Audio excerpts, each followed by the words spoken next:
오늘 저녁 시간에 나오신 여러분들에게 이 말씀을 통하여 하나님의 크신 은혜가 넘치기를 간절히 소망합니다.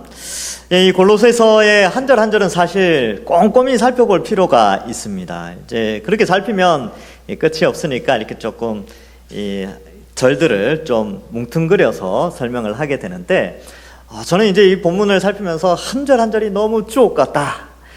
이 생각할 때마다 이 그리스도의 위대하심, 또 하나님이 우리를 얼마나 사랑하시는가, 그 큰 사랑이 얼마나 위대한가, 이런 것들을 깨닫게 됩니다. 여러분, 오늘 우리가 이제 통독을 하고 이제 교독을 했는데, 이 교독하는 거 다른 사람하고 이제 맞춰서 말하려고 하다 보니까 무슨 내용인지 잘 모르실 수도 있을 겁니다. 그래서 제가 한 절씩 이제 설명을 할 때 우리 같이 은혜 받고, 내가 이러한 위대한 존재, 이러한 사랑받는 존재로 부름을 받았구나 라는 생각을 가지고, 또 우리도 이 귀한 이 복음을 위하여서 어떻게 신앙생활을 할까 함께 생각해 보는 시간을 가지고자 합니다. 앞에 내용이 있어요. 우리가 읽었던 본문 말씀 앞에 1절부터 20절의 내용이 어떤 거냐 하면, 골로새 교회에 편지를 보냈죠. 근데 그 교회가 아주 칭찬받을 만했습니다. 복음을 전했는데 그 복음에 합당한 열매들이 눈에 보이는 것이죠. 그래서 칭찬하고 더욱더 하나님을 알아가서 감사하는 사람들이 다 되었으면 좋겠다라는 기도의 제목들도 기록되어져 있습니다. 그래서 여러분, 성도는요, 말씀을 알아가면서 그 입술에 감사가 넘쳐나야 돼요. 그러니까 이 성경을 읽잖아요. 성경을 읽다 보면 감사의 제목이 막 눈에 들어오는 거죠.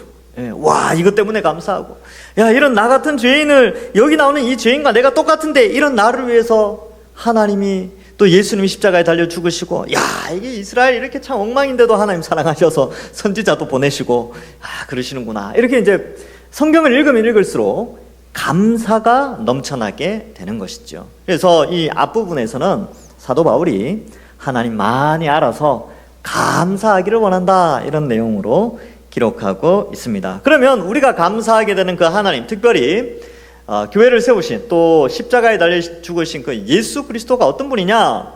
바로 그분은 속량 곧 죄사함을 우리에게 허락하셨고, 창조주 하나님이시며 만물의 으뜸으로 지금 살아계신 분으로 기록하고 있습니다. 그래서 교회는 바로 그 예수님을 믿는 사람들의 공동체다라는 것이죠. 그래서 오늘 본문은 그 내용에 이어서, 이 앞에 나왔던 내용에 이어서 화목제물 대신 예수님의 그 십자가 은혜로 인하여 생겨난 교회가 이제 좀 더 이렇게 방향을 정해서 교회가 성장하고 발전했으면 좋겠다라는 내용으로 기록되어져 있습니다. 21절에 보면, 전에 악한 행실로 멀리 떠나 마음으로 원수가 되었던 너희를, 여러분, 우리 이야기하고 있습니다. 이 골로새 성도들 이야기하는 게 아니고 우리, 여기 앉아 계신 여러분들 이야기하는 거예요. 제 이야기하고 있습니다. 어땠다고요? 전에, 이렇게 돼 있죠. 전에 악한 행실로 멀리 떠나 마음으로 원수가 되었던, 자기 이름 한번 넣어보세요. 순종이를, 이렇게 되는 거죠. 그러니까 우리가 옛날에 하나님을 믿지 않을 때, 예수님 믿지 않을 때 하나님과 원수지간이었어요. 왜냐하면 하나님의 뜻에 반역을 했기 때문에 반역자거든요. 한 나라의 왕이 있는데 그 왕을 반역한 사람들은 원수죠. 근데 우리가 그 하나님의 통치를 거부했던 원수들이었습니다. 그런데 악한 행실까지 했죠. 하나님 뜻을 어겼으니까 악한 행실이죠. 근데 우리를 어떻게 했어요? 이제는, 전에는 이랬는데 이제는, 그러나 이제는 그의 육체의 죽음으로 말미암아 화목하게 하사. 여러분, 반역자가 왕과 화해하는데 그 왕의 아들이 대신 반역자의 죄의 형벌을 받았어요. 놀라운 일입니다. 이 인류사에 있을 수 없는 일이죠. 있은 적도 없고.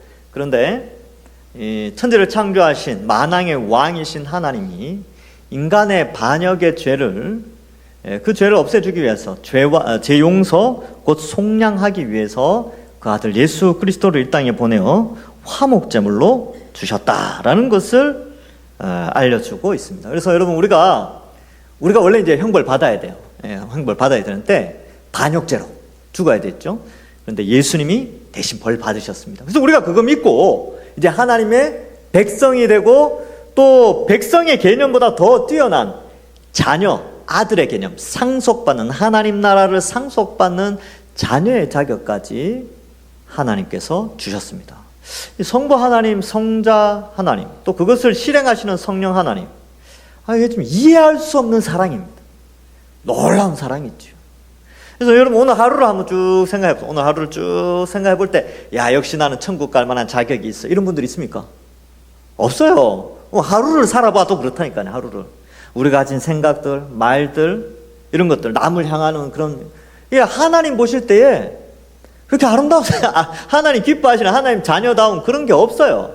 그런데 놀라운 것은 그런 우리를 예수님 믿게 하셨어요. 예수님 믿고 나서도 완전하지는 못하죠. 근데 완전한 자로 세우기 위해서 끊임없이 우리에게 말씀을 통해서 가르쳐 주시는 그 사랑, 그것이 바로 하나님의 놀라운 사랑이죠. 여러분 여기 앉아 계시잖아요. 하나님의 사랑에 이끌려 여기 와 있는 겁니다. 어쩌면 여기 오신 분들 중에 오늘은 가기 싫다, 내가 꼭 가야 되나, 이런 분들도 있을 수도 있어요. 근데 성령이 여러분들 마음속에 그래도 가야지 그래서 오신 분들도 있을 거예요. 근데 그것이 사랑입니다. 그것이 은혜예요.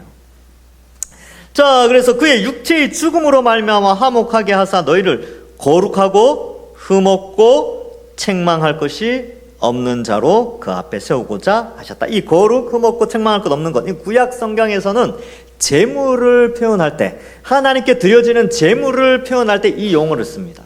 그래서 제물은 거룩해야 되죠. 흠이 없어야 되고 책망할 것이 없어야 됩니다. 근데 우리를 그러한 하나님이 기뻐하시는 제물로 하나님이 삼아 주셨습니다. 그래서 우리가 어떻게 제물이 되느냐, 로마서 12장 1절에 보면 그러므로 형제들아 내가 하나님의 모든 자비하심으로 너희를 권하노니 너희 몸을 하나님이 기뻐하시는 거룩한 산 제물로 드리라. 이는 너희가 드릴 영적 예배니라. 그래서 우리가 거룩한 삶을 살아가는 하나님의 뜻에 순종하여 더 이상 반역의 죄가 아닌 순종의 삶, 거룩한 삶을 살아가는 것이 우리에게 거룩하고 흠없고 책망할 것이 없는 제물이 되어지는 삶이라는 것을 가르쳐주고 있습니다. 이것이 바로 열매 맺는 삶이지요. 자, 그래서 그러한 자들로 부름을 받았고 하나님 앞에 세우도록 하시는데 어떻게 해요? 무엇으로 인하여? 어떤 과정을 통하여, 어떤 방식을 통하여 이것이 가능해졌냐 하면 22절 앞부분에 그의 육체의 죽음으로 말미암아, 예수 그리스도의 십자가 형벌 대속의 그 은혜와 사랑으로 말미암아 우리를 하나님 앞에 세워주셨습니다. 얼마나 감사한지요. 우리가 예수님 믿기 전에 어떤 선한 것이 없었습니다. 그런데 하나님이 은혜로 택하여 주시고 예수님의 십자가로 우리를 거룩한 제물로, 거룩하고 흠없고 책망할 것 없는 자로 세워 주셨습니다. 그래서 23절에 이제 가정법을 쓰죠. 만일 너희가 믿음에 거하고, 이제 앞으로, 자, 그러면 이제 거룩하고 흠없고 책망받을 것이 없는 자로 딱 세워졌는데, 너희가 앞으로 믿음에 더 거하고 또 그 믿음의 터 위에 굳게 서서 들은 바 복음의 소망에 흔들리지 아니하면, 자, 이렇게 하나님의 백성으로 딱 흔들리지 않고 복음의 소망, 믿음에 굳게 서 있으면 그리하리라, 이렇게 되어 있죠. 그러면 자 보세요. 우리가 거룩하고 흠없고 책망할 것이 없고 믿음에 거하고 복음 소망에 흔들리지 아니하면 그렇게 되는데, 이 그렇게 되는 게 뭘까요? 이 바로 그렇게 되는 것은 바로 복음의 일꾼으로 쓰임 받는 하나님의 백성으로의 삶을 살아가게 되는 것이죠. 자, 그래서 이 말씀이 온전하게 선포되어질 때에, 말씀이 온전하게 선포되어질 때에 이러한 모든 것들이 이제 복음의 일꾼을 통해서 말씀이 전해질 때에 앞에 나오는 거룩하고 흠없고 책망할 것 없고 또 굳게 서고 소망에 흔들리지 않는 자가 되어지는 것입니다. 그래서 이 복음의 일꾼이 되겠다라는 표현이 그 속에 복음의 일꾼으로 말미암아 우리가 이러한 삶을 살게 되는 것이죠. 자, 그래서 여기에 나오는 거룩하고 흠없고 책망할 것이 없는 자는 사실은, 여러분 이런 사람들을 어떤 사람이라고 하냐면 완전한 자라고 그래요. 그래서 28절에 보면 우리가 그를 전파하고 그 각 사람을 권하고 모든 지혜로 각 사람을 가르치면 각 사람을 그리스도 안에서 완전한 자로 세우려 하심이라 이렇게 되어 있죠. 이 완전한 자가 바로 앞에 나오는 22절에 나오는 거룩하고 흠없고 책망할 것이 없고 또 믿음에 거하고 굳게 서며 복음의 소망에 흔들리지 않는 이러한 사람이 완전한 자입니다. 근데 이런 사람이 여러분 옆에 있으면 어때요? 참 그죠? 본받을만 하겠죠. 그리고 이 복음의 능력이 이러한 사람들을 통해서 나타나는 것을 보면 참 이 도전 의식도 생기고 복음의 능력이 이렇게 크구나라는 것을 알게 되어지는 것입니다. 그래서 이러한 이 거룩하고 책망받을 것이 없고 또 흠없는 완전한 자로 세우는 그 일을 위해서 사도 바울은 일꾼이 되는데 이 모든 것이 바로 복음을 통해서 되어지고 앞에 나왔던 그 복음이라는 것은 예수님의 육체의 죽음과 또한 연결되어져 있습니다. 자, 그래서 21절부터 23절의 내용이요, 사실은 24절부터 29절에 다시 한번 비슷하게 서술됩니다. 내용이 굉장히 비슷해요. 그래서 24절에 보시면 나는 이제 너희를 위하여 받는 괴로움을 기쁘게 기뻐하고 그리스도의 남은 고난을 그의 몸된 교회를 위하여 내 육체에 채운다. 왜요? 왜 이렇게 수고하느냐 하면 바로 하나님의 백성들이 앞에 나오는 완전한 자로 세움을 받는 일꾼의 기쁨이 있어서 그래요. 그 기쁨이 있어요. 자, 이제 흐름은 이렇습니다. 하나님께서 성부, 성자, 성령 하나님께서 구원의 역사를 이루기 위해서 십자가를 중심으로 성부 하나님은 아들을 보내시고 아들은 순종하여 십자가에 달려 죽으시고 성령 하나님은 그것을 믿도록 사람들에게 오셔서 사람들이 이제 회개하도록 도우시는 것이죠. 근데 이 일을 이렇게 사도 바울이 보니까 이게 너무 귀한 거예요. 사람들이 막 변하고 막 세워지는 거거든요. 그 중심에 누가 있으면 바로 자신이 있었어요. 자기가 그랬으니까. 그래서 이 놀라운 복음, 이 엄청난 복음의 그 가치를 알고 이것이 바로 하나님이 하시는 일이라는 것을 알고 일꾼으로 쓰임받게 됩니다. 물론 하나님이 부르셨죠. 그러나 그는 기쁨으로 그 복음의 일을 감당하게 됩니다. 여러분, 자, 보세요. 이 각 동에 동장이 있어요. 동장. 그리고 그 동 안에는 각 통, 옛날에는 몇 통, 몇 반 이런 게 있었습니다. 그 통장이라 그랬죠. 그 동네 그죠? 통장 일만 해도요 그 권력이 대단합니다. 그래서 통장이야 뭐 이러면서 그 골목에 어떤 힘을 주고 다닌단 말이죠. 그리고 그 어떠한 이렇게 이제 단체 리더만 돼도 그렇죠. 근데 동장이 딱 되면요 동에서 이제 최고 자리잖아요. 근데 동장도요 구청장 앞에서는 힘을 못 써요. 구청장 떴다 그러면 이제 동이 막 시끌시끌해요. 이제 왜냐하면 그 위치가 주는 권위 그리고 권력 이런 게 있지요. 그래서 구청장 선거할 때도요 그렇게 구청장 후보들이 이렇게 애를 써요. 오늘 교육감 선거 했죠. 그게 하려고 이렇게 왜냐하면 그 자리가 주는 위치가 있잖아요. 여러분 근데 장관은 어떨까요? 장관은 대단한 거겠죠. 물론 투표하는 건 아니지만 국회의원 놀라운 위치 아닙니까? 그죠? 대통령 우와 위치가 대단해요. 그런데 하나님 나라의 일꾼은 어떤 위치에 서 있을까요? 얼마나 위대한 일입니까? 이 동네에서 작은 일만 해도 명예롭게 생각하고 귀하게 생각하는데 영원한 하나님 나라의 일꾼으로 쓰임받는 그리고 그 하나님 나라의 백성들을 불러 모으는 이 일의 일꾼으로 세워진다는 것은 놀라운 축복이 아닐 수 없습니다. 그것이 기쁨이지요. 그래서 그리스도의 남은 고난을 그의 몸된 교회를 위해서 내 육체에 채운다 이 표현은 아주 멋있는 그런 수고함에도 불구하고 멋있는 그런 표현이에요. 그러니까 잘 보세요. 모든 일에는 힘이 들어요. 동네에서 일해도 힘들고요. 나라 일을 해도 힘들어요. 근데 나라 일하는 사람들이 힘들지만 어때요? 힘들어도 하는 이유가 뭡니까? 그 힘든 건 당연한 건데 거기에서 오는 그런 그 사명감, 자부심 이런 게 있단 말이죠. 명예, 또 가문의 영광이 되지 않습니까? 그러니까 이 몸은 힘들지만 그 자신의 수고로 말미암아 오는 보상 혹은 그것으로 오는 기쁨이나 보람이 있어요. 그러니까 이 바울도 그 기쁨이 있었다는 것이죠. 예수님도 십자가에 달려 돌아가실 때에 얼마나 그 아픔이 컸겠습니까? 그리고 겟세마네 동산에서 기도하실 때 땀방울이 핏방울이 되도록 간절하게 그 십자가의 공포 앞에서, 그 두려움 앞에서 기도했습니다. 근데 예수님은 알고 있었죠. 그것의 결과가 어떠한 것인지, 십자가로 말미암아 앞으로 인류사가 어떻게 변화되어질지, 앞으로 하나님 나라의 백성들이 얼만큼 많은 사람들이 들어오게 될지 예수님은 알고 계셨죠. 그래서 고난의 길이지만, 십자가의 길이지만 담대하게 창세전에 계획된 대로 우리의 죄의 형벌을 대신해서 십자가에 달려 죽으신 것이죠. 사도 바울도 이제 그리스도와 연합된 자잖아요. 그래서 그리스도의 남은 고난에 그리스도의 남은 고난을 그의 몸된 교회를 위해서 채우고 있는 것이죠. 이것은 바로 그리스도의 사역에 동참하는, 그리고 그 영광에 뛰어드는 일꾼의 모습을 보여주고 있는 것입니다. 여러분, 교회 일하고 복음 전파하고 신앙적인 일들을 감당하고 또 뭐 수고하고 교회에서 많이 하는 거 힘들죠? 아무것도 안 하면 하나도 안 힘들어요. 주를 위해서 아무것도 하지 마세요. 그러면 신앙생활 한 개도 안 힘듭니다. 그런데요, 주를 위해서, 그 주를 위해서 하는 일이 너무 귀하다라고 여겨지면 힘들어요.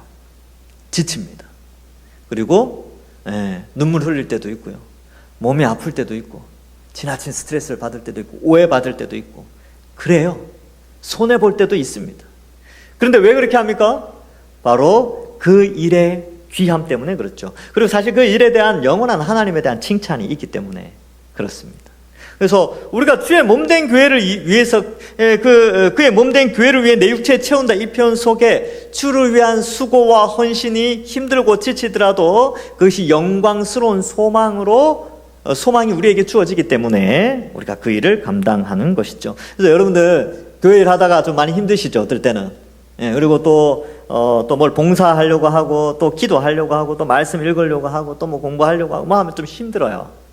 아무것도 안 하면 안 힘들지만 주를 위하여 살아가시면 좀 힘드실 겁니다. 근데 그게 성경의 원리고 예수님이 그 길을 따라오랍니다.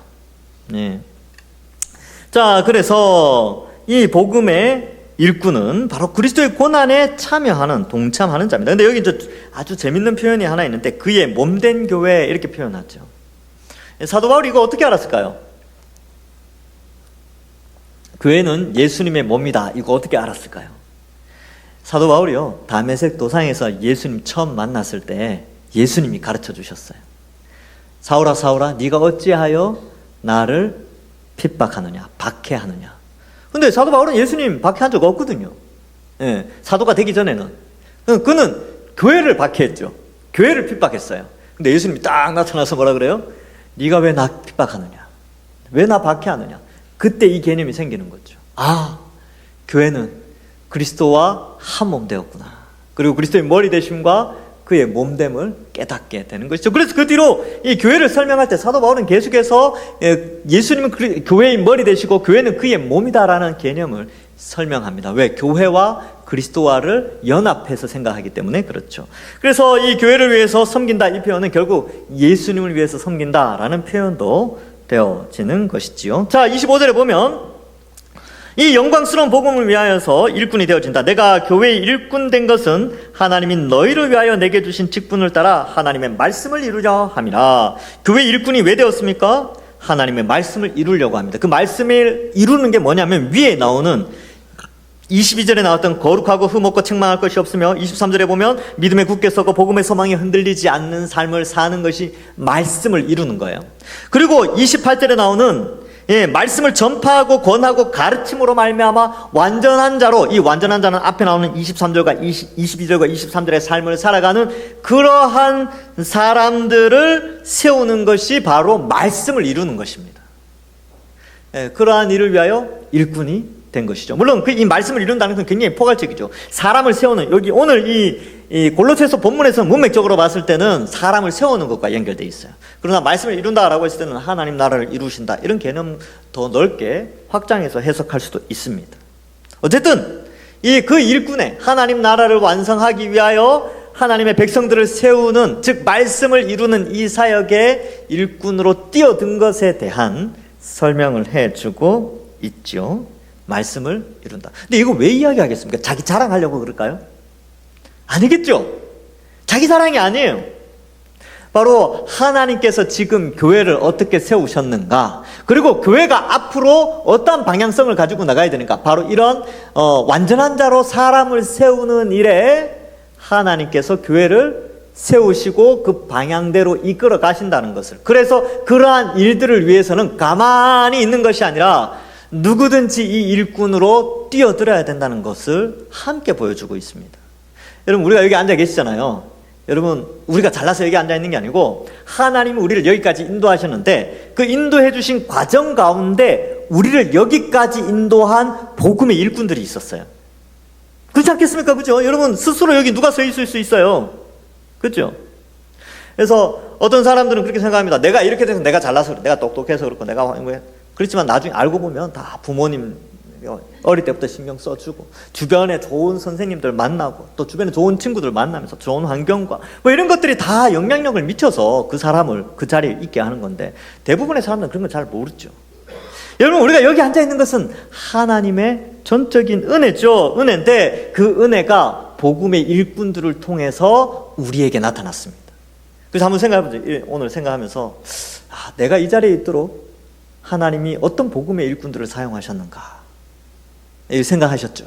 자, 그러면 이제 자신을 나를 통해서 또 앞으로 나와 같은 사람들이 누가 세워질 것인가, 이 생각도 하셔야 됩니다.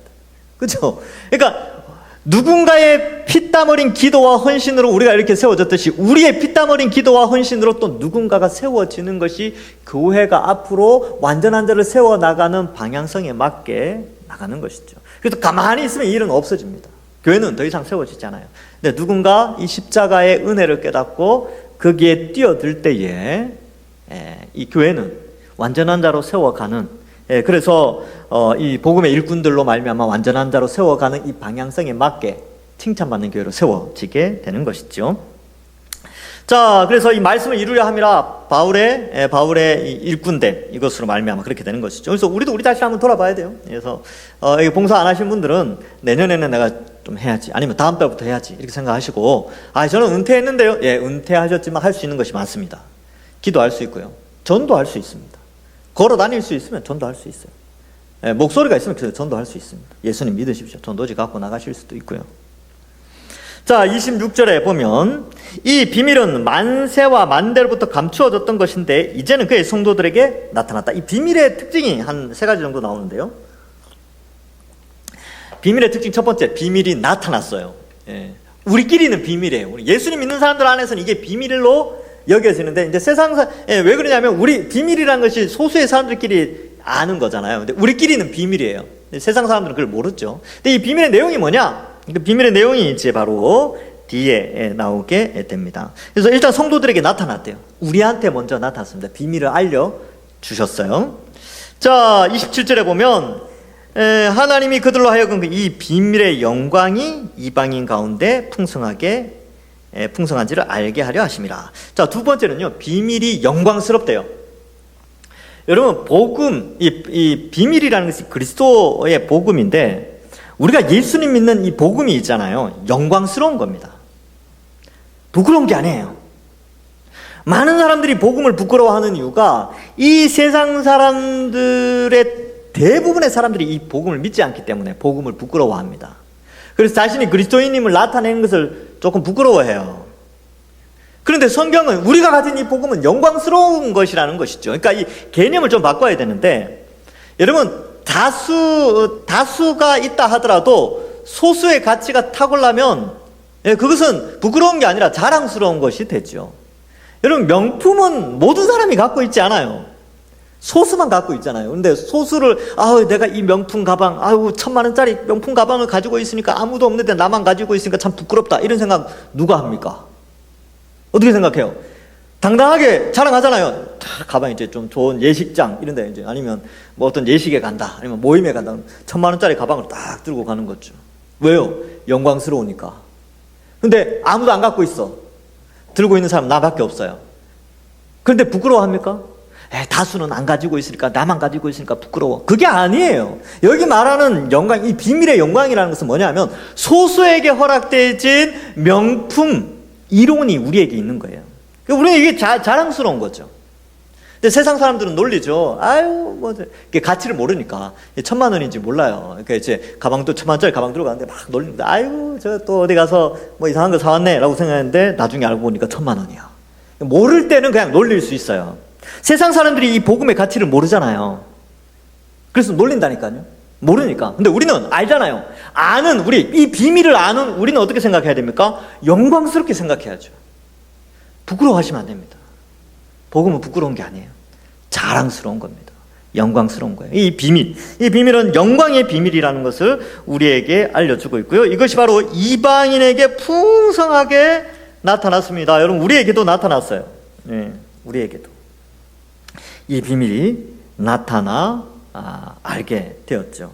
그래서 여러분, 이 십자가의 이 비밀, 이 예수 그리스도의 십자가 고난, 뭐 이런 것들을 생각해 볼 때, 막 피하고 싶기도 해요. 좀 부끄럽기도 하고, 또 힘들기도 하고, 지치지기도 하고, 그리스도의 몸된 교회에 내 고난을 채운다 이러면 막 힘들고 그럴 것 같은데, 여러분, 이 힘든 비밀, 예수 그리스도의 복음의 길이 영광스러운 길이에요. 고난이지만 영광이라니까요. 그래서 시편 30, 제가 이제 지금 제가 읽어드리는 것이 전부는 아니지만, 이 고난이 얼마나 영광스러운가를 좀 알려드리려고 이 몇 구절을 좀 읽어드리겠습니다. 의인은 고난이 많으나 여호와께서 그의 모든 고난에서 건지시는도다. 자, 의인이 고난을 받는데요. 이 세상 악하니까. 시편 119편 71절에는 고난당한 것이 내게 유익이라 이로 말미암아 내가 주의 율례들을 배우게 되었습니다. 그러니까 고난받으면서요, 율례를 생각하게 된다는 거예요. 어려움. 그러니까 열심히 헌신하고 봉사하고 복음의 일꾼으로서 막 주의 일을 하고 막 고난받는데 그때 하나님의 말씀의 뜻을 더 깊이 깨닫게 되는 것이죠. 디모데후서 3장 12절. 무릇 그리스도 예수 안에서 경건하게 살고자 하는 자는 박해를 받으리라. 세상에 경건하게 살고자 하는 자는 만사 형통해야 되는데 박해를 받는데요. 어려움이 있다는 거죠. 근데 그 십자가의 길을 걸어가는 그 비밀을 소유한 자가 그 비밀을 영광스럽게 생각하고 십자가의 길을 걸어갈 때는 바로 이런 박해가 있다, 이런 것을 말해주죠. 로마서 8장 17절 18절 아주 좋아하는, 우리가 함께 기뻐하는 구절인데 함께 읽어보겠습니다. 시작. 자녀이면 또한 상속자 곧 하나님의 상속자요 그리스도와 함께한 상속자니 우리가 그와 함께 영광을 받기 위하여 고난도 함께 받아야 할 것이니라. 생각하건대 현재의 고난은 장차 우리에게 나타날 영광과 비교할 수 없느니라. 아멘. 이게 바로 우리가 가진 비밀, 바로 복음의 속성입니다. 이 복음 때문에 이 땅에서 그리스도의 남은 고난을 채우는 것 같은데, 근데 이것이 놀라운 영광으로 나타나는 거예요. 그러니까 복음이 영광이죠. 비밀이 영광이에요. 그래서 이것을 말해주고 있습니다. 빌립보서 1장 29절에도 그리스도를 위하여 너에게 은혜를 주셨는데, 그 은혜가 뭐냐면 믿음과 믿을 뿐만 아니라 또한 그를 위하여 고난도 받게 하셨다. 여러분, 고난이 은혜래요. 그리고 사도행전 5장 41절, 사도들이 막 공에서 두들겨 맞고 쫓겨날 때 이렇게 생각합니다. 사도들은 그 이름을 위하여 능력받는 일에 합당한 자로 여기심을 기뻐하면서 공의 앞을 떠나니라. 여러분, 자기만을 위한 신앙생활을 하면요, 이런 고난이 없어요. 그러나 그리스도의 몸된 교회를 위한 신앙을 살게 되면 하나님 사랑과 이웃 사랑의 온전한 말씀을 이루게 되면 이런 고난이 우리에게 이런 수고가 다가오게 됩니다. 근데 이 고난은 명예로운 것이고 기쁨이 되어집니다. 그래서 여러분들 이제 자녀들, 청년들 해병대나 특수부대, 뭐 공수부대 이런 데 나온 애들 휴가 나오거나 제대하면요, 그때부터 각오하셔야 됩니다. 고난받은 이야기 얼마나 이야기하는지요. 잘 못 들으셨을 텐데 저는 많이 들었어요. 굉장히 자랑스럽게 여깁니다. 제가 아는 멕시코에 가신 목사님이 한 분 계시는데, 제가 청년부 때 목사님인데 해병대 나오셨어요. 제가 해병대 나온 사람보다 해병대 이야기 더 많이 알아요. 하도 많이 들어가지고 설교 시간마다 예와 계속 해병대 이야기. 근데 그분에게 제가 이제 그걸 인정하는 것은 영광이에요. 그분에게는 그 고난이 영광이었다는 거죠. 그래서 우리도 바로 그래요. 나중에 주님 다시 오시고 나서 우리가 이제 완성된 하나님 나라에서 이야기할 때 우리 이제 옛날에 우리가 옛날에 그 고난 받은 동산교회에서 또 우리 신앙생활하면서 그런 거 이제 명예롭게 이야기하는 거죠. 그래서 뭐 여러분들 수고하는 거 뭐가 있습니까? 교사, 찬양대, 뭐 각 전도의 임원도 맡고, 뭐 구역장도 맡고, 뭐도 하고, 전도도 하고, 뭐 그런 게 이제 무거운 짐이 될 수도 있죠. 근데 여러분 그러한 것들이요, 사실은 우리에게 영광으로 다가옵니다.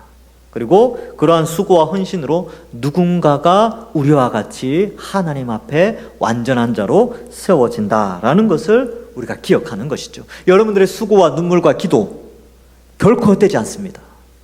하나님이 다 기억하십니다. 자, 25절부터 27절을 한꺼번에 좀 살펴보면 뭐 그렇게 되어 있죠. 보면 성도들에게 나타났고 비밀의 영광, 그러면 이방인들 가운데 풍성히 나타났다, 이 표현도 등장하게 되는데, 여러분 우리는 이방인입니까? 유대인입니까? 이방인이에요. 미국 사람들은 이방인이에요? 유대인이에요? 이방인이에요. 미국 사람들 유대인 아닙니다. 착각하시는 분들 있는데, 물론 유대인 출신 미국인들은 있겠지요. 근데 이제 우리가 이제 흔히 그렇게 생각을 해야 됩니다. 우리는 이방인이었다. 그래야 은혜가 큽니다. 원래 하나님의 구원, 언약의 약속의 자녀들이 아닙니다. 그런데 이 비밀이 나타남으로, 예수 그리스도의 십자가 형벌 대속의 은혜가 나타남으로 우리에게 이 비밀의 풍성한 은혜가 나타났죠. 여러분, 우리나라가 복음을 받아들이기 위해서 이 복음의 일꾼들이 우리나라에 많이 들어왔어요. 제가 한 사람을 좀 소개시켜 드리겠습니다. 존 헤론이라는 사람이 있습니다. 여러분, 이 양화진에 가면 외국인 그 묘지가 있는데 거기 선교사님들도 많이 묻혀져 있습니다. 선교사 아닌 분들도 있긴 한데 선교사님들이 거기 많이 묻혀져 있는데요. 존 헤론이라는 분이 있는데, 이분은 1856년 영국에서 태어났지만 1870년 가족들이 다 미국으로 가게 되고요. 이 존 헤론은 테네시주의 메리빌 대학 의학과를 졸업하고 테네시 대학교의 의과대학에 진학하여서 최고 성적, 그러니까 이제 졸업식 날 상장 받는 사람 있잖아요. 최우수 성적 상장 받는 사람, 이 사람이 존 헤론이었어요. 그래서 의과대 교수 자리까지 보장이 되어졌지만 1883년 뉴욕대학교 의과대에 들어간 다음에 그때 1883년 27세의 나이로 의사 자격 시험에 합격하게 됩니다. 아주 이제 어린 나이래요. 그리고 2년 후인 1885년에 결혼을 하고요. 29세 때 결혼을 하게 됩니다. 그리고 결혼하자마자 다음 달 선교사로 떠나게 되는데, 어디로 가냐 하면 우리나라에 들어오기 위해서 먼저 일본을 거쳐서 한국말 배워서 조선말을 배우고 다음 달에 인천 제물포항에 들어오게 됩니다. 29세의 나이로. 모든 이게 의사로서 미국에서 얼마나 잘 살 수 있었겠습니까?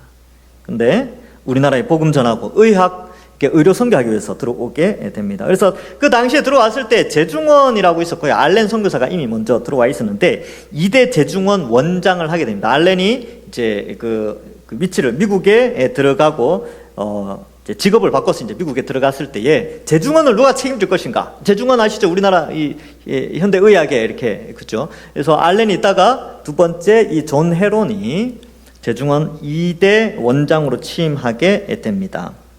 그래서 뭐 의료 활동으로 막 하다가 결국은 34세 나이에 이질에 걸려 순교하게 됩니다. 34세. 34세 누가 있을까요? 우리 교회. 네, 34세에 죽어요. 근데 그의 이러한 우리나라에 들어왔던 이 선교사님들이 아주 탁월했어요. 근데 그러한 사람들이 들어와서 의료와 함께 복음을 전하면서 이 한국의 복음의 일꾼들로 세워졌습니다. 누군가의 그리스도의 남은 고난에 헌신하고 수고함으로 말미암아 이 한국 교회가 여기까지 세워졌다라는 것을 우리가 생각하지 않을 수 없죠. 그래서 존 헤론 선교사님 그 묘비에 가면 이렇게 쓰여져 있습니다. 우리나라에 있어요, 양화진에. 하나님의 아들이 나를 사랑하시고 나를 위하여 자신을 주셨다.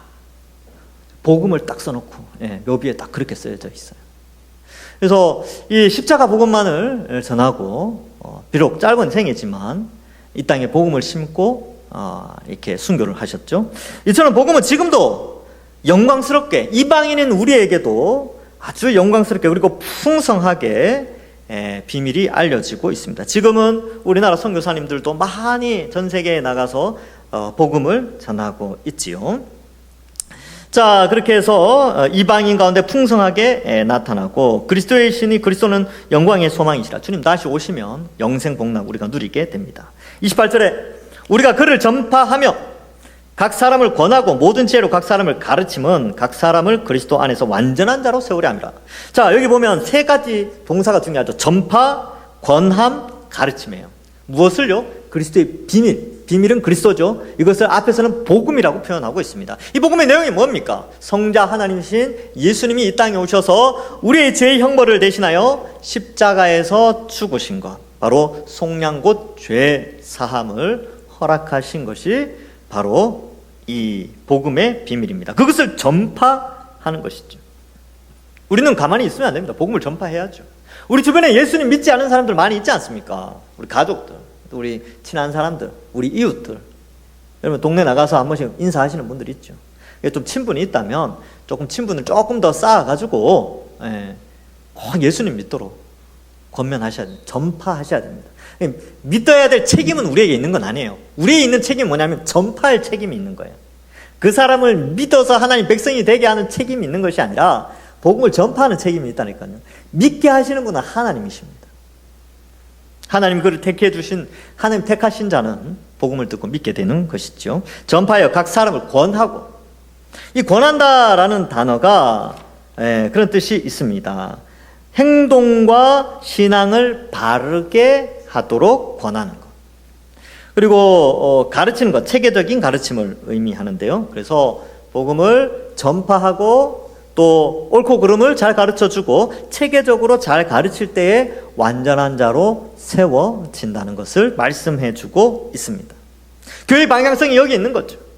여러분 동산교회 왜 신앙생활 합니까? 우리가 왜 여기 모여서 신앙생활 하는 줄 아십니까? 하나님께서 우리를 완전한 자로 세우시기를 원해요. 근데 이 완전한 자로 세우기를 바라시는 그 방식은 뭐냐면 바로 예수 그리스도의 십자가 형벌 대속의 복음을 어떻게 해요? 권함을 받고 체계적으로 잘 배우고 그렇게 될 때에 완전한 자로 세워져서 거룩하고 흠없고 책망받을 것이 없는 믿음에 굳게 서서 복음의 소망에 흔들리지 않고 거룩하게 살아가는 열매 맺는 삶을 살도록 하신다는 것이죠. 그 열매는 바로 성령이 말씀을 통해서 맺고자 하는 열매를 의미합니다. 29절에 이를 위하여 나도 내 속에서 능력으로 역사하시는 이의 역사를 따라 힘을 다하여 수고하노라. 복음의 일꾼이 되었다는 것이죠. 그러니까 구조가 비슷해요. 22절, 23절에 완전한 자에 대한 표현들이 나오죠. 그리고 마지막 23절 끝에 복음의 일꾼이 되었다라고 되어 있고, 오늘 본문에서도 27절, 28절 쭉 설명하면서 29절 끝에 내가 바로 수고한다 이 표현을 말해주고 있습니다. 그래서 여러분 교회가 완전해지고 우리 표처럼 평안하여 든든히 서가고 부흥하는 교회가 되기 위해서는요, 누군가는 복음의 일꾼으로 그 역할을 감당해야 됩니다. 누굴까요? 속으로 대답하세요. 그렇죠. 여러분입니다. 접니다. 여러분입니다. 우리가 바로 이 방향성에 함께 수고해 나가는 것이죠. 그래야 할 때에 교회가 든든히 세워지는 거예요. 하나님 기뻐하시는 교회가 되는 것이지요. 아무쪼록 말씀을 맺습니다. 아무쪼록 오늘 이 말씀을 보면서 하나님은 교회 성도들을, 하나님의 백성들을, 하나님의 자녀들을 완전한 자로 세우기를 원하세요. 그 완전한 자라는 것은 바로 말씀을 배우고 체계적으로 잘 배워서 거룩하고 흠이 없고 책망받을 것 없는 과거의 그 성전에서 거룩한 제물을 드린 것처럼 우리의 삶을 통하여 거룩한 제물을 드리기를 원하는 그러한 우리의 삶을 원하십니다.